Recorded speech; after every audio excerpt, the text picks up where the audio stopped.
Shut it or you will get hurt. Don't hurt me, Arch. I'm only little.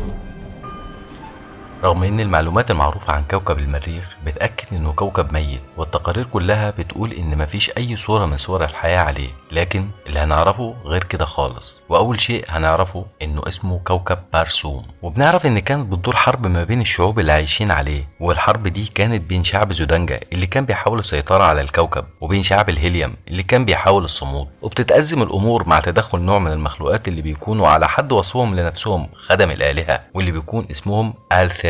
وبنشوف انهم زودوا قائد زودنجا اللي اسمه ثاب بسلاح قوي جدا وشديد التدمير، وبيكون في اتفاق ما بينهم ان السلاح تحت تصرفه قصاد الطاعة ليهم، والمقابل هيكون ليه السيطرة على كوكب بارسوم باكمله. وفي الوقت اللي بتحصل فيه الاحداث دي على كوكب المريخ بتكون في حكاية تانية على كوكب تاني، وتبدأ الاحداث على كوكب الارض لما كان جون كارتر بيحاول يتهرب من شخص بيراقبه، لكنه بيقدر يهرب منه وبيوصل لمكتب التلغراف وبيبعت رسالة لابن اخوه ند، واللي بيوصل فعلا بدون تأخير. لكن كبير الخدم بتاع جون بيستقبله وبيبلغه ان عمه جون مات. ولما بيوصل للقصر بيقابل المحامي اللي بيعزيه في عمه ويقول له على الوصيه، وساعتها بيدخلوا مكتبه جون واللي بتكون مليانه بالخرايط والتحف اللي جمعها من كل دول العالم، واللي بيكون طول عمره ما بطلش بحث ابدا، وكان في بحثه ده بيدور على شيء معين. وبعد شويه بيروحوا لعند القبر بتاعه واللي ما كانش بيفتح غير من جوه وبس. بعديها المحامي بيبدا يقرا الوصيه واللي كان جون اختار فيها ابن اخوه عشان يكون هو الوريث ليه. طلب كمان ان هو يكون الوحيد اللي يقرا المذكرات بتاعته. بعد كده بيمشي المحامي ويبدا ند يقرا القصه المكتوبه في المذكرات، وبتبدا القصه من 13 سنه لما كان جون رايح عشان يشتري طلبات ومعدات، عشان في الوقت ده كان بينقب على الذهب، بس بسبب الديون اللي كانت اتراكمت عليه، وكمان عشان كان مهووس بالبحث عن كهف معين وبيقول انه مليان بالذهب، بيرفض صاحب الحانه انه يبيع ليه اي حاجه. كمان بنشوف ان في ناس كانوا موجودين بيضايقوه وبيحاولوا انهم يعتدوا عليه، لكنه بكل سهوله بيتغلب عليهم. كمان بيكون معاه قطعة من الذهب اللي بيديها لصاحب الحانة، بس في الوقت ده بيوصل جنود من الجيش وبنعرف ان جون مطلوب للعدالة. بعد كده بيقابل العقيد اللي بيطلب منه انه يرجع ينضم للجيش تاني، لان بيتضح ان جون ضابط كفء وبيكون حاصل على أوسمة، لكنه بيرفض وبيعتدي على العقيد وبيحاول اكتر من مرة انه يهرب، رغم ان العقيد بيحاول يقنعه ان جيش بلده محتاجه وواجبه انه ينضم للجيش تاني، لكنه بيرفض يشارك في اي حرب من تاني. وبيبرر جون رفضه وبيقول انه خسر بما فيه الكفاية، وبيكون متأثر جدا باللي كان حصل مع مراته اللي ماتت واللي بيكون لابس الدبلة بتاعتها، وبينجح انه يهرب من الزنزانة ويسرق حصان العقيد نفسه ويهرب من المعسكر، وبيطاردوه جنود المعسكر ومعاهم العقيد، لكن بيتفاجئوا بأفراد قبيلة من السكان الأصليين في المكان وبيحصل ما بينهم ضرب نار، فبيحاولوا يهربوا لكن بيتصاب العقيد، وبيقرر جون انه يرجع ليه وبياخدوا وراه على الحصان وبيجري بيه ويستخبى بين الجبال. لكن بيجي أفراد القبيلة وبيكونوا على وشك انهم يخلصوا عليهم، لكنهم بيشوفوا حاجة بتخليهم يخافوا ويبعدوا عن الجبل فورا. ويبص جون عن المكان اللي القبيلة خافت منه وبيلاقيه علامة محفورة في الجبل على مدخل الكهف، وبيدخل جون الكهف ده وبيلاقي علامات غريبة ورسومات، كمان بيلاقي فيه ذهب في كل مكان. وفي الوقت ده بيظهر شخص وراه وبيحاول انه يقتله، لكن العقيد بيحذره وبيقدر جون انه يضرب الشخص ده بالنار. وقبل ما يموت بيكون ماسك ميدالية غريبة وبيقول كلام شبه التعويذة بتخلي الميدالية دي تنور، فيمسكها جون في ايده وبيسمع الشخص ده وهو بيقول بارسوم، وبيكرر جون الكلمة، ولحظة ما بينطقها بيحس انه بيتسحب من مكانه وبيظهر في مكان مختلف تماما، وبيكون اتنقل لمكان في الصحراء وبيفتكر نفسه انه لسه على كوكب الارض. لكن المفاجأة انه بيحس باختلاف في الجاذبية تحت رجله ومش بيعرف يمشي بشكل طبيعي، وبيفضل يحاول ويقع اكتر من مرة لحد ما بيقدر بعد كذا محاولة انه يتحرك بناء على مقدار الجاذبية. وبعد شوية بيوصل لجبل فيه مكان زجاجي زي الصوبة، وبيبص جواه بيلاقي فيه كائنات صغيرة زي الاطفال بتطلع من البيض بتاعها، لكنه برضه بيلاقي كائنات جاية ناحيته، واول ما بيشوفوه بيحاولوا انهم يضربوه بالنار ويقتلوه، فبيستخبى منهم وبيقرب كائن منهم ناحيته. بعد ما بيشوفه بيتحرك وينط بشكل غريب وبيتكلم بلغة غريبة مش بيفهمها جون، وبيقدم الكائن نفسه وبيقول له ان اسمه القائد ثارس، وبيقدم جون نفسه لثارس ويقول له انه جون من فرجينيا، لكن ثارس بيناديه بفرجينيا على اساس ان ده هو اسمه ويطلب منه انه ينط تاني. لكن جون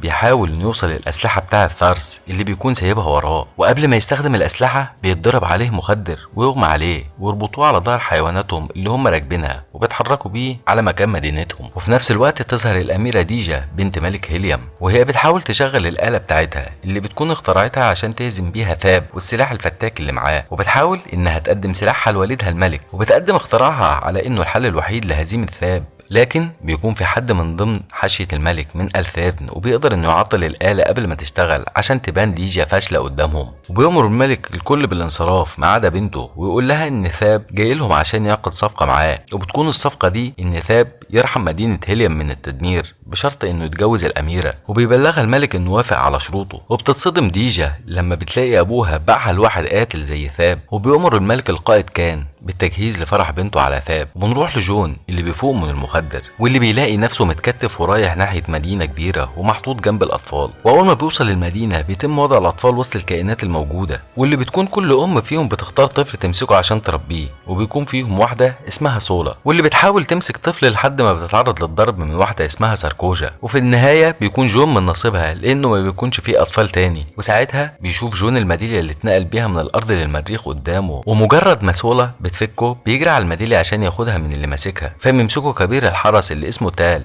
وبيقرر انه يقتله. لكن ثارس زعيم القبيله بيمنعه من قتل جون، وبيقول له ان فيرجينيا مخلوق نادر ولازم يحافظوا عليه. ويتم حبس جون مع بقيه الاطفال ويشربوه حاجه غريبه غصب عنه. وبينام جون، واول ما بيصحى بيلاقي فيه كائن غريب واللي بيكون بيلاحق جون في كل مكان. كل ما يحاول جون انه ينط في مكان بعيد عنه بيلاقي الكائن ده جاي قدامه، لحد ما جون بيوصل لمكان احتفال الكائنات اللي حابسينه، وبالتالي بيجي وراه الكائن ده وبيبوظ الحفله بتاعتهم، فكلهم بيضربوه عشان دخل عليهم. وبيتدخل جون عشان يحمل كائن منهم وبيضرب واحد منهم، والشيء مش مفهوم بتكون ضربته قويه جدا لدرجه ان الواحد ده بيموت من ضربه واحده بس. وبيقوم الزعيم من مكانه ويساله هو ازاي قتله من ضربه واحده، وبيستغرب جون انه ازاي فاهم لغته وهو بيكلمه. وقبل ما يفهم ايه اللي بيحصل كل الموجودين بيتلموا عليه ويضربوه قبل ما يقتل حد تاني. وبيسال الزعيم عن اللي كان مسؤول عن حراسته، وبتطلع سولا هي اللي كانت مفروض تخلي بالها منه، وتكون النتيجه انهم يتعاقبوا هما الاتنين، فبيربطوهم وبيحرقوا جلد سولا اللي بتكون اتعرضت لعقاب كتير لدرجه ان مفيش مكان في جسمها مفيهوش علامه للحرق. وفجاه بتظهر سفينتين في السماء، وبتكون سفينه تبع الزودانجا بتطارد السفينه التانيه اللي بتكون تبع الهيليوم،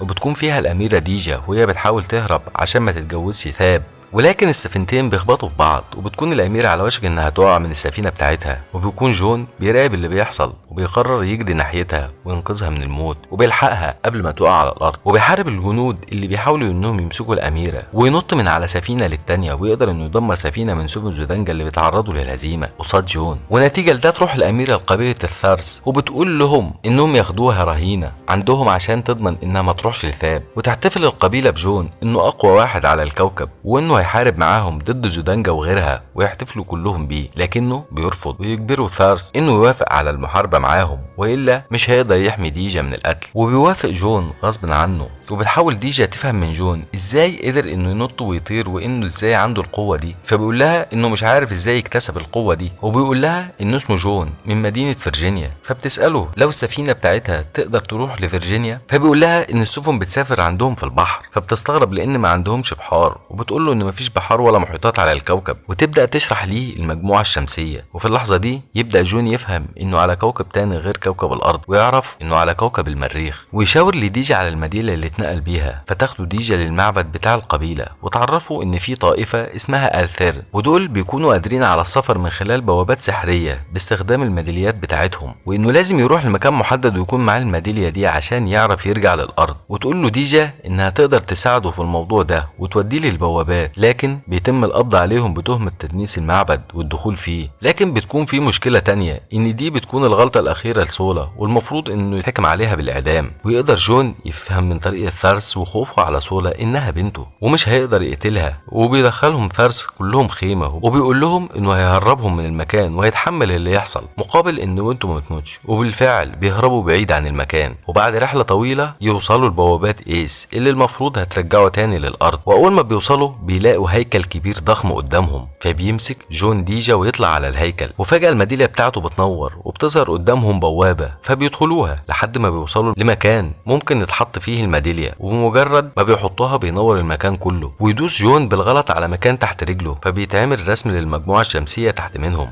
وبيفهموا ان كل الاشكال دي هي دول الكواكب. وبيدوس على الارض فبيظهر الكلام، وتكون دي التعويذه اللي حامل القلاده بيقولها فيتنقل للكوكب. لكن ديجا تخبي على جون الكلام ده وتقول له انها مش عارفه تقرا اللغه اللي قدامها، وبتحاول انها تقنعه انه يحارب معاهم ويحرر هيليوم من سيطره زودانجا. لكن في الوقت ده بيسمعوا صوت من بره، وبيكون في قبيله متوحشه شبه شبه قبيلة الثارس عايزة تقبض عليهم، وبتكون تحت سيطرة متاي اللي بيكون عايز يمسك جون حي عشان يشوف قدراته ويعرف حكايته ايه. وبيحاول جون وديجا وسولا انهم يهربوا من المكان، لكن جون بيفتكر زمان لما رجع من الحرب ولقى مراته وبنته ميتين، فبيرجع ويبدأ يهجم على القبيلة ويحاول يقتل اللي يقدر عليه منهم. لكن بتظهر سفينة من سفن هيليوم ويبدأوا يهاجموا القبيلة وبيحموا جون من الموت، ويكون الملك فيها وبيكون جاي ينقذ بنته ديجا، ويكون معاه ثاب اللي بينزل من نفس السفينة ويمثل عليهم انه جاي عايز السلام بين المدينتين، وانه عاوز عروسته تكون في امان لانه بيحبها. وبيصحى جون في مدينة هيليوم ويكون محروس من جنود ثاب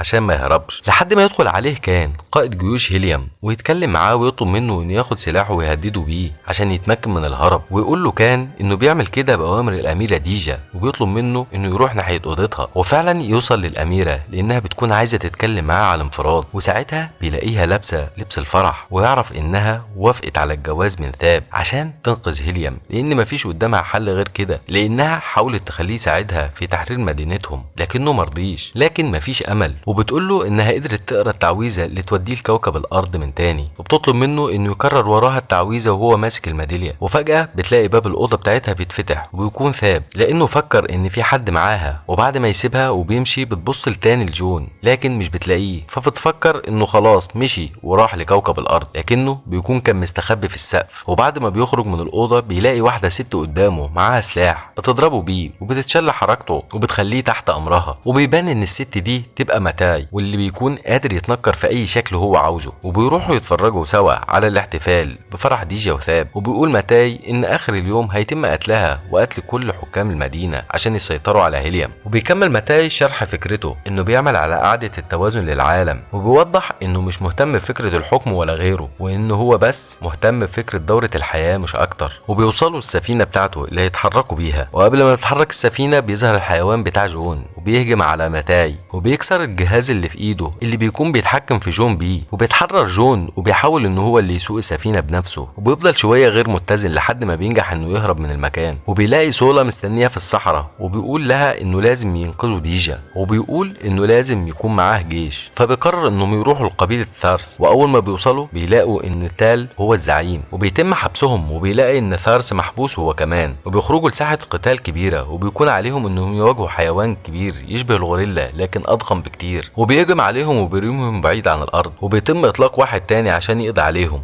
وبيكون جون مش قادر يتحرك بسهوله بسبب ان السلسله اللي مربوط بيها مربوطه في صخره كبيره، لكنه بيقدر يكسر الصخره ويقضي على قرد من الاتنين. وبيكون التاني بيجري ناحيه ثارس، وبتقول ساركوجا لسولا انها لازم تشوف ابوها وهو بيموت، فبتتخانق معاها وبيقعوا هما الاتنين في الساحه، فبيمسك القرد ساركوجا وبياكلها، وبيجري جون على القرد التاني قبل ما يقتل ثارس، وبترميله سولا سلاح وبيقدر جون انه يتخلص منه، فبيهجم تال على جون لكن جون بيقطع راسه بمنتهى السهوله. بعديها جون بيقول لكل الموجودين انهم لازم يقفوا جنب مدينه هيليوم لانها لو اتدمرت هيبقى الدور عليهم، وبالفعل يقتنع كل الموجودين بكلام جون وبيتجهوا ناحيه زودانجا، لكنهم للاسف بيكونوا غلطانين، وبيكون جون فاكر ان الجواز هيتم هناك ولكنه في الحقيقه هيتم في هيليوم، فبيطير جون بالسفينه، وبيكون باقي شعب الثارس بيخافوا من الطيران، وبالتالي بيتحرك جون لوحده على هيليوم. وبيوصل في الوقت المناسب وبيقدر انه يحذر ديجا، وبيقول لها ان قوات زودانجا محاصره مدينه هيليوم عشان بمجرد ما الجواز يتم يهجموا عليها ويدمروها، لكن ثاب بيدي الاشاره وبيتم الهجوم على هيليوم، وبتنتشر المراكب في السماء وبيكون فيها شعب الثارس اللي بيكونوا جايين يساعدوا شعب هيليوم، وبالفعل ينجحوا في انهم يدمروا جيش زودانجا، ويتقلب متاي على ثاب ويقتله لانه شاف انه بيتهزم، لكنه بيقدر انه يهرب من المكان وبتنتهي الحرب. ويختار جون انه يستمر في العيش على المريخ مع حبيبته ديجا، وبعد ما يتجوزها بيقرر انه يتخلص من الميداليه بتاعته لان ملهاش لازمه، لكن اثناء ما بيكون داخل اوضته بيشكره واحد من الحرس على انقاذه للمدينه، لكن بمجرد ما يلمسه يظهر متاي ويقرا عليه التعويذه اللي بترجعه للارض من تاني، وبيفوق جون من تاني في كهف الذهب اللي بدات من عنده كل الحكايه، وبيلاقي ان العقيد اللي كان معاه اتحول لهيكل عظمي. وبما ان جون بيكون رمى الميداليه بتاعته في المريخ فما بقاش في وسيله يرجع بيها تاني هناك، ولانه عارف ان الثيرن موجودين على الارض فبيستخدم الذهب بتاعه في البحث عن كل البوابات الموجوده على كوكب الارض على امل انه يلاقي طريقه ترجعه للمريخ تاني. وبعد مرور 10 سنين كاملين من البحث اخيرا لقى الشيء اللي كان محتاجه وبيدور عليه. وبنرجع تاني لند وهو بيقرا مذكرات جون، واللي بيقول له فيها انه كان واثق انه متراقب من الثيرن، وبيقول له انه حط خطه متقنه جدا واشتغل على تنفيذها، والخطه بدات قبل موته. وساعتها قال انه تعبان ومحتاج الدكتور والمحامي بتاعه. بعدين مات فجاه وطلب ان جسمه يندفن في الاوضه اللي بتتفتح من جوه وبس، لانه واثق من الثيرن هيدوروا على جثته عشان يتلفوها. وكمان بيقول لند انه خلال قرايته المذكرات ممكن يكون الثيرن وصلوا فعلا لجثته. فبيتخض ند ويجري على غرفه الدفن بتاعه جون ويحاول يفتكر ازاي يفتحها، وبيدوس على الحروف اللي على الباب بحروف اسمه اللي هي ند، وفعلا الباب بيتفتح. وساعتها بيظهر واحد من الثيرن وراه، ولكن بيبص على مكان جون بيلاقيه فاضي. لكن جون بيظهر